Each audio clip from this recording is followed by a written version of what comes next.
From almost being undrafted to an NBA star.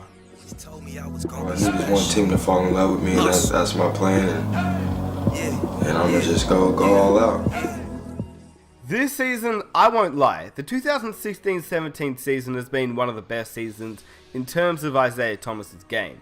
Isaiah has really been one of my favourite players to watch. I mean, let's be real, a man that drops 52 points in a game is pretty impressive. How about a man who was 4th in the league in points per game? How about a man who's leading one of the most historic teams to the 3rd seed? How about a man who is about to be a 2-time All-Star? And what if I told you he was having one of the most historic seasons in recent NBA history? And oh yeah, what if I told you he was doing all this at his height of 5'9"? Yeah, he's the smallest player in the NBA, and he's one of the league's best. He's a fan favourite, and this is why I'm here, to tell you a story about Isaiah Thomas. Oh wait, and one more thing. He was almost undrafted. He was the last pick in the 2011 NBA draft. The last pick. This dude was almost undrafted. Wow. Once again, I just want to quickly thank you guys for the ongoing support. I mean, 170,000 subscribers is just something I never thought I'd reach. And all the likes, like when you guys leave a like, it just motivates me so much. So thank you for dropping likes and comments down below in the comment section. It really does just make me so motivated to keep pushing out videos. So yeah. So anyway, here's the story about Isaiah Thomas, the man that was almost undrafted to an NBA star. You've heard it before, but I'll say it again. Isaiah Thomas has been overlooked, and he continues to be overlooked. Not in the sense of NBA teams, because we all know he's found his home in Boston, but in terms of support and fans.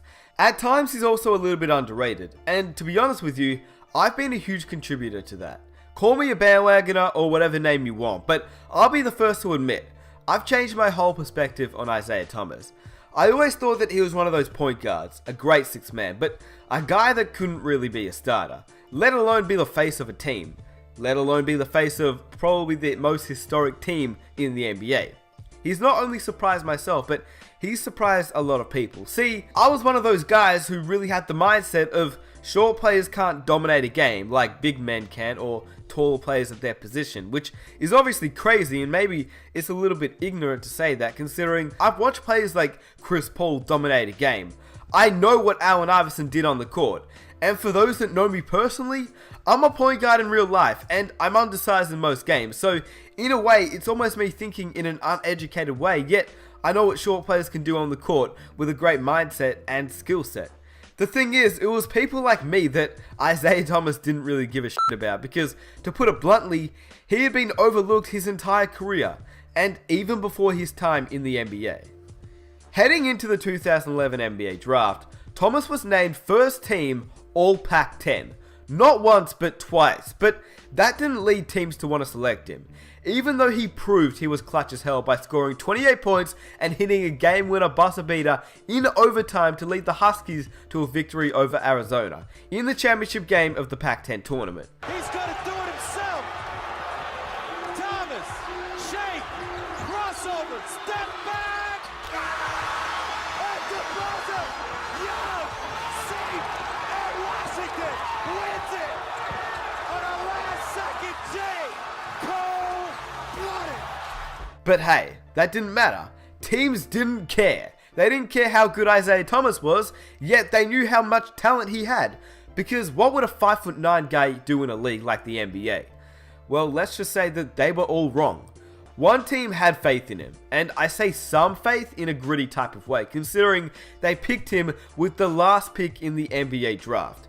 Not the last pick of the first round, the last pick in the entire NBA draft. In fact, put it this way, had Sacramento not drafted Isaiah Thomas with the 60th overall pick, he would have been undrafted.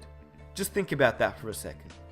Now, throughout his time with the Kings, it was up and down. I mean, he impressed them as he would be named to the All-Rookie second team and finished 7th in NBA Rookie of the Year voting that year, once again, as the last pick in the NBA draft, but they obviously didn't care what he brought to the table, even though it was right there in front of them.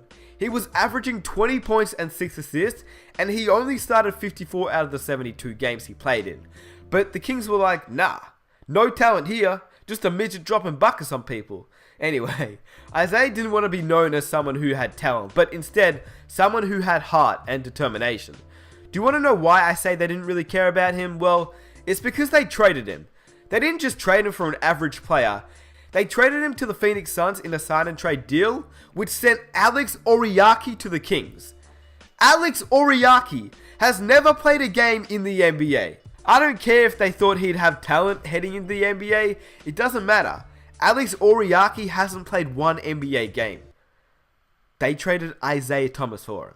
Anyway, it was clear that Sacramento didn't want him, even though he was averaging 20 points and 6 assists. But in a way, neither did the team that actually got him. I mean, yeah, I guess in a way the Phoenix Suns wanted him, but they already had point guards. They already had Bledsoe and Goran Dragic, and now they had Isaiah Thomas, 3 point guards that all wanted to start. Now, at least the Suns did do something right. They had more faith than the Kings did. They signed him to a 4-year contract worth $27 million. A steal looking back now. Anyway, like I said, the 3 point guards didn't enjoy playing together, as, they all wanted to be starters. Although Thomas was fairly certain that the Suns were going to move publicly disgruntled Goran Dragic, Thomas still phoned his agent to check in as the clock ticked down towards 3 PM of the trade deadline.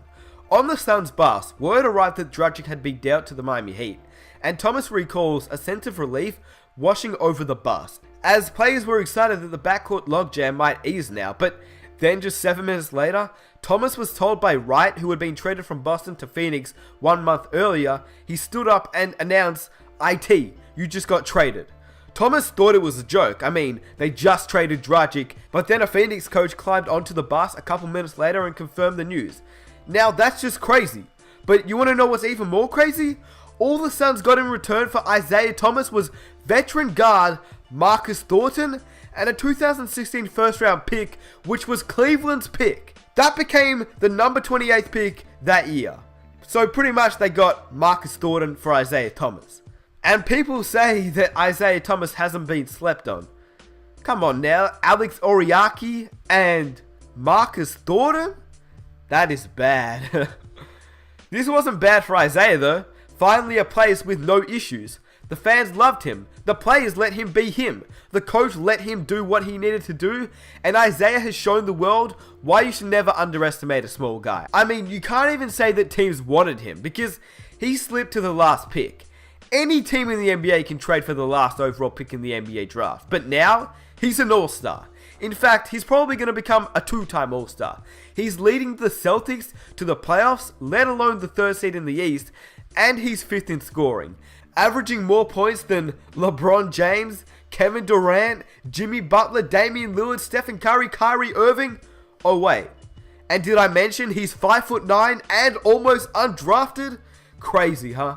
I'll tell you something else that's crazy, and I'm not comparing these players, but Kyrie Irving, the first pick of the 2011 NBA draft, is averaging 24.3 points per game. Isaiah Thomas, the last pick of the 2011 NBA draft, is averaging 28 points per game. Just think about that for a second. Now, the last thing that I want to talk about, and this is something that I saw the other day, this is why Allen Iverson is in the thumbnail. It's because I don't think you realize, number one, how historically good of a season Isaiah Thomas is having, and number two, how much heart he's playing with. Just look at these stats.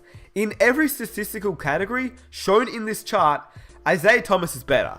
Now, I'm not comparing Allen Iverson and Isaiah Thomas, but this chart is comparing them at age 27, so take that as you will. But I'm just stating the facts. He's an amazing player that people are sleeping on. He's an all-star, and he's definitely a leader of arguably the most historic team of all time. Give the man his props. I made a video last year about why there will never be another Allen Iverson, but if we could compare someone to him, who would it be?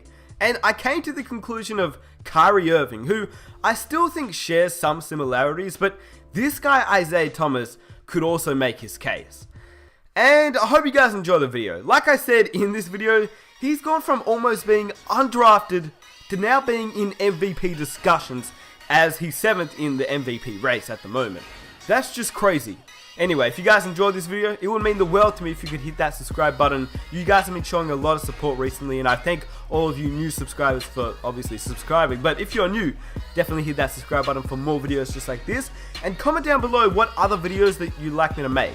If you guys enjoyed the video, also be sure to leave a like. That would be awesome. Let's try and aim for 4,000 likes. I don't know if we can do that, but that would be amazing if we could hit it. And I'll catch you guys in my next video.